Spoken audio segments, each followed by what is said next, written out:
The gospel reading we have just heard has long been contentious. The most troubling phrase is, Mary has chosen the better part. It sounds as if the practical concerns of her sister Martha and the desire of Martha to recruit Mary to help her are rebuked by Jesus. It seems that Mary's being and listening, sitting passively, has trumped Martha's doing and caring and being active. The other concern around the passage, which I'll just take a moment to explain, is really whether Luke is supporting feminist aspirations or not. This is about Mary sitting and listening to Jesus. Now, some commentators wish to use that phrase to support the equality of women disciples. They would maintain that such a posture of sitting and listening is that of a disciple, and normally disciples of great teachers were male. Jesus, in their understanding, would then be defending the rights of Mary to be equally present with the men and breaking free of stereotypical female roles. The counter-argument that others point out is that in the first century Hebrew culture, it was not unusual for women to study Torah, i.e. the first 5 books of the Bible. And therefore Mary is portrayed, furthermore, then Mary is portrayed as passively sitting and listening, rather than engaging and proclaiming. They compare this with the 4th Gospel, John's, where Martha and Mary are both portrayed much more positively, equals with each other, servers at table, and preachers of the faith. So that's this little argument about Luke. Is he supporting women in ministry or is he not? Let's return to the key issue about practicality and listening and being. Luke says this is Martha's household. She's the one running the place. She's the one offering hospitality. And this was very similar to, and indeed may be a reflection of, the situation in the early church, where believers met together in homes. There were no great buildings like this one. And these homes often belonged to rich widows. Hospitality was and is very important in Near Eastern culture. In our first reading today from Genesis 18, it was by offering hospitality to these 3 strangers that Abraham entertained God. I'll return to that passage in a moment. But the point is that when we offer hospitality, we open ourselves to the divine. And there are many fables, religious type of stories about offering food and shelter to strangers and discovering that stranger is an angel or even Jesus in disguise. And these sort of mythic stories, the point of them is to encourage us not to judge others by their familiarity or their clothes or their culture or their habits. They remind us that the divine can surprise us, being in our midst in a guise we don't recognize.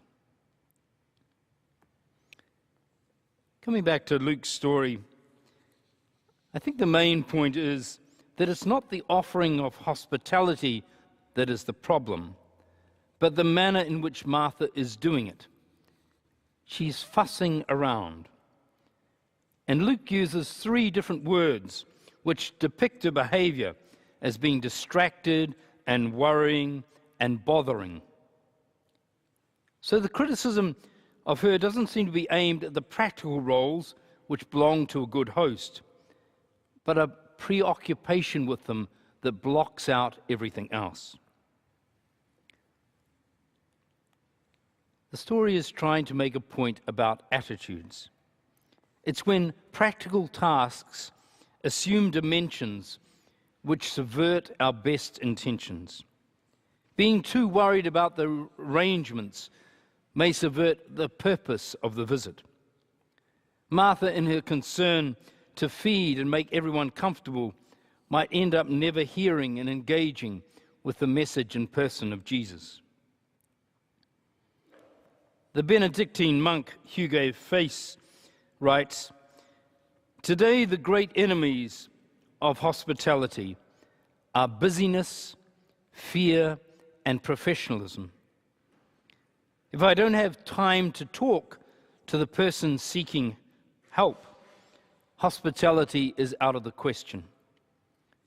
The advent of a guest, like the unanticipated needs of fellow monks, is a gauge of our use of time.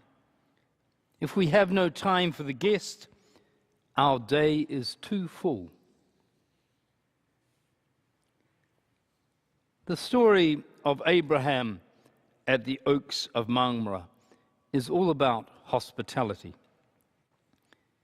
In the Garden of Eden, Genesis 1-3, God allegedly walked with the first human beings, calling out to them as familiar friends.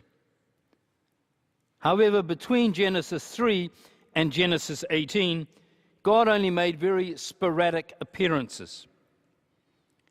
However, as we read in the first verse of chapter 18, the Lord appeared to Abraham as he sat at the entrance of his tent. Looking up, Abraham saw these three strangers approaching, and immediately, despite the fierce sun in the middle of the day, ran out to greet them. We sense the warmth and the eagerness and the energetic generosity of Abraham. And with that typical Near Eastern courtesy, he would not allow these men to pass until he had given them all the refreshment and comfort in his power. And all was haste, bustle, and excitement. Notice the parallels here with Martha, as Abraham rushed to pour out his generosity at the feet of these three total strangers. Yet in his world, like in our own, the stranger often represented danger. Even today, we train children to be wary of strangers. Strangers are an unknown quantity. Abraham himself was a stranger in Canaan, and he recognized his marginal status there, for a stranger had no tribe or kin to protect him.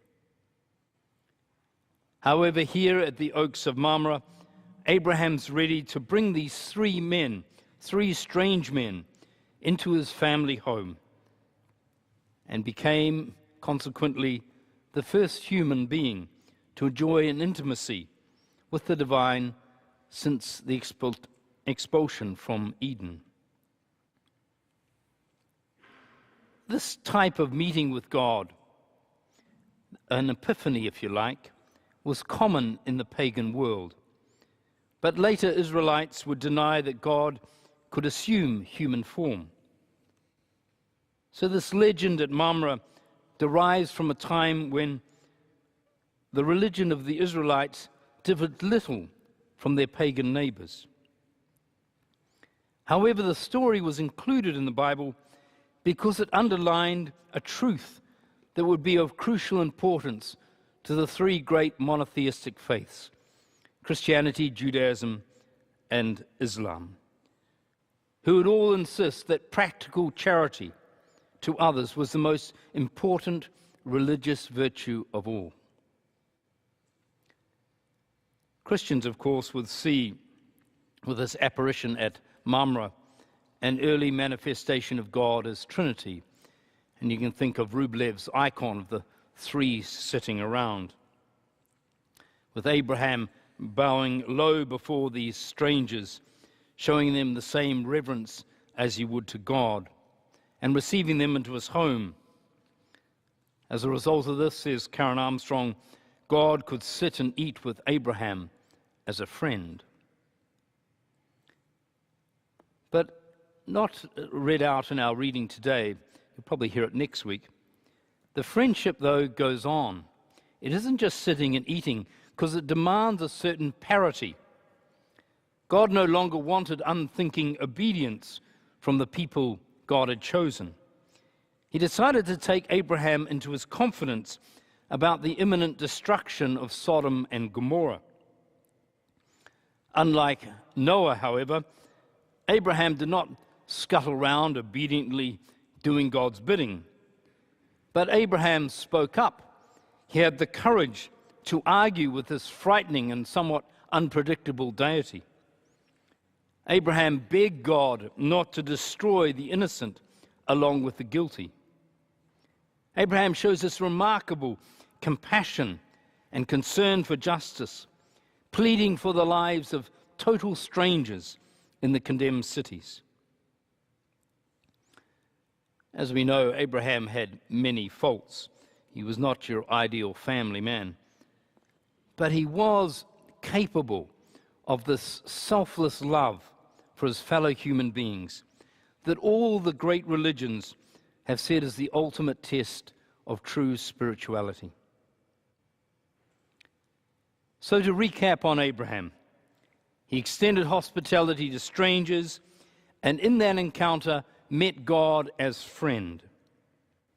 That friendship led God to confide in Abraham, and Abraham in turn to lobby God to spare the lives of strangers, which God did. Somewhat circular thing here about strangers, hospitality, God, friendship, argument, tussling, sparing strangers, etc.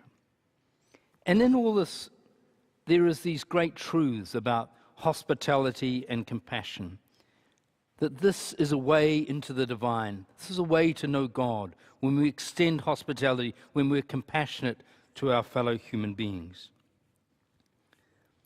And of course, this story then provides a very helpful tablet to come back to the Martha and Mary story. Luke's Martha was hustling and bustling in a sense like Abraham was doing. But somehow the writer of Luke is trying to say she took her eyes off the central part of hospitality, which is extending that compassion and inclusion to your guests. We don't know whether that's true or not, because we weren't there, but that seems to be what's behind the text. And so Luke, though, then is encouraging the building of friendships with God known in Jesus. That same friendship paradigm is operating. Come and sit, meet, engage with Jesus, where both parties can receive nurture and challenge.